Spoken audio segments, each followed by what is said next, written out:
Olá pessoal, bom dia, segunda-feira, 6 de abril, dia de aula de biologia, segundo programa determinado pela escola, que hoje seria o dia das postagens nesse período de quarentena e para que a gente possa ficar tendo acesso ao nosso conteúdo. Hoje a gente vai trabalhar a questão dos carboidratos, tá certo?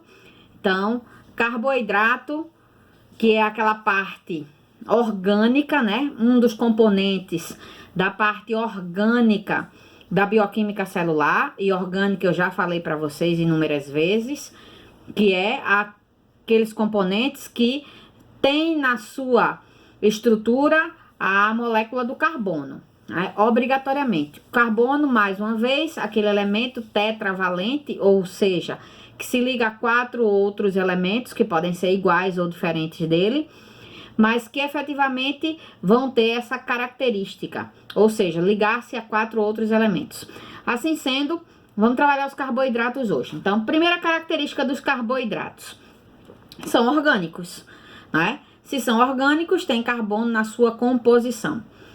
O que acontece com eles? Recebem alguns nomes específicos, né? Que são sinônimos, mas que no final das contas é tudo carboidrato. Mas aí pode aparecer hidratos de carbono, sacarídeos, glicídios, glucídios, né? São nomes que frequentemente vocês poderão encontrar, né, em algum livro, alguma prova, que podem confundir a cabeça de vocês. Então é bom que vocês tenham em mente esses nomezinhos, né? Hidratos de carbono, sacarídeos, glicídios, glucídios, né? Todos esses são referentes a o que a gente chama de carboidrato, né? Aqui para minha filhinha, né, para minha colinha, ter em mãos o que a gente vai falar para vocês. Então, os compostos orgânicos, eles vão ter obrigatoriamente na sua composição, né? E pode haver ou não o nitrogênio, o fósforo e o enxofre, obrigatoriamente carbono, hidrogênio e oxigênio, né? Podem aparecer enxofre, fósforo ou nitrogênio. Então, são componentes, são elementos químicos que vão aparecer não de maneira obrigatória em todas as cadeias, mas que podem aparecer. Nitrogênio, fósforo e enxofre. Obrigatoriamente, carbono, hidrogênio e oxigênio. Esses elementos, eles formam o que a gente chama de acrônimo. O que é um acrônimo? Acrônimo é você pegar a primeira letrinha, né? Ou seja, do elemento químico, carbono, C, hidrogênio, H, oxigênio, O, né? Nitrogênio, N, fósforo, P, enxofre, S. Então, CHONPS, as CHONPS, CHONPS. Isso é o acrônimo dos carboidratos, dos componentes orgânicos, né? Que podem aparecer, certo? Então, eles são de origem vegetal, ou seja, o maior exemplo de todos é o trigo, pra gente, né? Então, o trigo e todos os seus derivados vão ser carboidratos. As frutas, né? Que vai estar lá a frutose, né? Como o carboidrato presente nas frutas. E nos leites, né? Que podem ter a galactose, que é o açúcar do leite, né? E aí a gente vai falar um pouquinho depois que eles são disacarídeos, né? A frutose e a galactose são disacarídeos, são oligosacarídeos, né? Então, já a glicose como principal monossacarídeo existente, né? As funções. Com relação às funções referentes aos carboidratos, a gente tem a função do carboidrato como 3, né? Estrutural, energética e reserva. Na ordem certinha, primeiramente é energética, de reserva e estrutural. Cada um a gente vai determinar alguns exemplos quando estiver falando especificamente dessa condição, certo? Classificação. Então, eles vão ser classificados em 3 grandes grupos. Quais são eles? Os monossacarídeos, que são chamados de açúcares simples. Por que eles são açúcares simples? Porque eles só têm uma cadeia de carbono. Eles só têm uma cadeia de carbono. São açúcares simples. São açúcares formados por uma única cadeia de carbono. essa única cadeia de carbono, ela vai variar o número de carbonos dessa cadeia. E referente a esse número de carbonos, ela recebe nomes específicos. Quais são eles? Se eu tiver uma cadeia de carbono com 3 carbonos, ela vai ser chamada de triose. Se eu tiver uma cadeia de carbono com 4 elementos de carbono, vai ser chamada de uma tetraose. Se eu tiver uma cadeia de carbono com 5 carbonos na sua composição, eu vou chamá-la de pentose. Se eu tiver uma cadeia de carbono com 6 carbonos na sua composição, eu vou chamá-la de hexose. Se eu tiver uma cadeia de carbono com 7 carbonos na sua composição, eu vou chamá-la de septose. Para isso, foi estruturada uma fórmula geral para os monossacarídeos. Vocês vão ter isso no livro de vocês, a fórmula geral dos monossacarídeos, que é CnH2nOn. CnH2nOn. Onde esse N, ele é exatamente o número de carbonos que eu acabei de falar. Então, se eu substituir esse N por 3, eu vou ter um C3H 2 vezes 3, ou seja, o Nzinho vezes o 2, vai ser 2 vezes 3, 6, H6, ON, trocando N por 3, O3. Então, C3H6, ON é o exemplo de uma triose. E aí, como exemplo, vocês pegam os outros que eu falei, ou seja, uma tetraose, uma pentose, uma hexose, uma septose. Só troca o númerozinho aí e vê quanto fica, como é que fica essa cadeia de tetraose, de pentose, de hexose e de septose. E aí copia no caderninho de vocês como a título de exercícios. Bom, com relação aos monossacarídeos, é isso. Aí nós vamos ter os oligossacarídeos. O que é o oligossacarídeo? Oligo quer dizer pouco. Poucos sacarídeos. Poucos quanto? Poucos de 2 a 10 monossacarídeos. Agora a gente tem, em vez de uma única cadeia, a gente vai ter de 2 cadeias até 10 cadeias. Encarrilhadas, como se fosse um trenzinho, certo? Então, de 2 a 10 cadeias vai se chamar oligossacarídeos.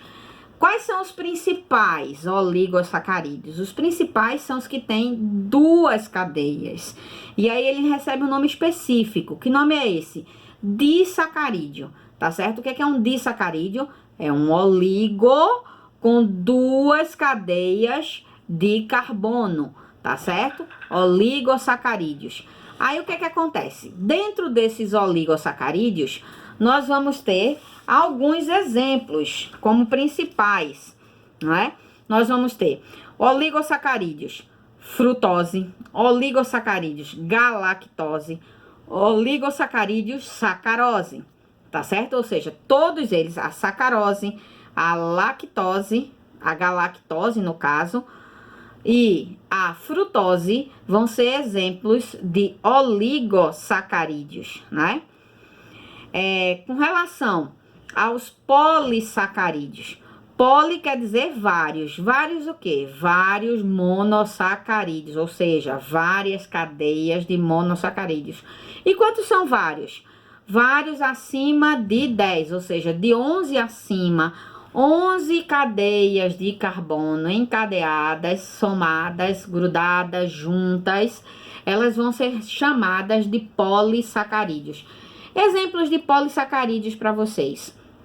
Nós vamos ter polissacarídeo amido, polissacarídeo quitina, polissacarídeo glicogênio, né? Que aí eu vou falar um pouquinho de cada um deles. Que aí, em geral, eles podem ter função energética, como no caso do amido, né? Amido de milho, né? Amido de milho é um polissacarídeo. A popular maisena, que a gente conhece muito bem aqui no Nordeste, né? Então, amido de milho é um polissacarídeo, ou seja, tem muito açúcar, tem muita glicose, né? É por isso que não dá para comer papa de maisena todo dia. Senão, vai engordar, vai ter uma coisa chamada de desnutrição úmida, né? Desnutrição úmida, porque vai reter muita água no organismo, né? Vai reter muita água, por quê? Porque tem muito açúcar. Esse açúcar vai ser obrigatoriamente convertido, né, numa coisa chamada de glicogênio, que é a glicose, né, que se transforma em gordura para poder ir para reserva, tá certo? E aí vai ficar doente. Por quê? Porque a tendência natural, quem come muito polissacarídeo, é que vai ter uma descarga de insulina muito grande, principalmente se for comido de uma única vez. Mas é claro, a gente não consegue comer muito polissacarídeo. Exemplo disso, se você tiver que escolher quem vai sentir mais fome primeiro. Exemplo, quem come 5 pãezinhos ou quem come uma rodela de inhame. Tempo para pensar? E aí? Responderam? Então, lógico, quem vai ter fome mais cedo é quem come monossacarídeo, ou seja, como eu disse no início dessa aula, o trigo ele é um monossacarídeo. Do trigo se faz o pão, portanto, ele é dissolvido, ele é diluído, ele é consumido muito mais rapidamente. Por quê? Porque ele é só uma única cadeia de carbono. Já o polissacarídeo que está presente na reserva do amido, ou seja, o inhame é rico em amido. Se o inhame é rico em amido, significa dizer que ele vai demorar muito mais tempo para quebrar. Ele tem acima de 11 cadeias. Então, se ele tem acima de 11 cadeias, ele vai demorar mais tempo para ser quebrado. Assim sendo, quem come uma rodela de inhame vai demorar muito mais tempo metabolizando para poder absorver todo esse amido. Por isso que a gente não sente fome tão logo come uma quantidade de amido, né? Entretanto, quando você come uma quantidade de monossacarídeos, em especial os derivados do trigo, você precisa daqui a pouco comer de novo, porque já foi, né? Bom, isso é o polissacarídeo. Mas os polissacarídeos, eles têm uma condição diferenciada. Eles também fazem parte de uma estrutura. Assim como nos monossacarídeos também, né? Quando você fala do DNA, quando você fala do RNA, a desoxirribose e a ribose, né? Eles são monossacarídeos com função estrutural.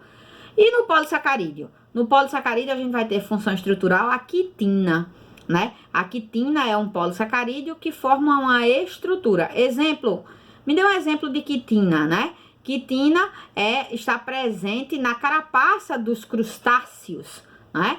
Da barata, da tartaruga, né? Na quitina presente em todos os insetos, como eu falei, barata, né? Uns mais, outros menos. Se você estourar uma barata, você vai ver que ela faz crack, né? Ou seja, a quitina, ela tá presente na estruturação do exoesqueleto, né? O esqueleto fora do corpo, que a gente vai estudar mais lá no 2º ano. A quitina, ela vai estar presente no casco da tartaruga, jabutis e outros parentes ali daquela família, né? Ou seja, ela forma aquele casco. Você diz, poxa, aquele casco da tartaruga é açúcar? É um açúcar com função estrutural. Obviamente, ele não vai ser dissolvido, né? Ele não tem essa propriedade de se dissolver na água, porque a função dele não é energética, não é de reserva, é de estrutura, é de formar o casco, né? Então, basicamente, essa aulinha bem clássica, bem básica, para tirar alguma dúvida. Depois a gente aprofunda mais, eu vou fazer um resumo no quadro para vocês, e aí a gente vai estudar mais. É importante que vocês leiam o livro, é importante que vocês vejam a música na internet sobre os carboidratos, tá certo? Tem ela, letra do professor Paulo Alexandre, carboidrato que é açúcar, letra de Paulo Alexandre. Se você colocar no Google, tanto vai aparecer a letra para você printar, para você copiar, tá certo? Depois você decorar, tanto pode ver no YouTube ela com a musicazinha de carboidratos, tá? tá certo? O videozinho tocado, para que vocês possam ouvir, reouvir, ouvir novamente, ouvir de novo até aprender, tá certo? Obrigada por hoje, cheiro para vocês!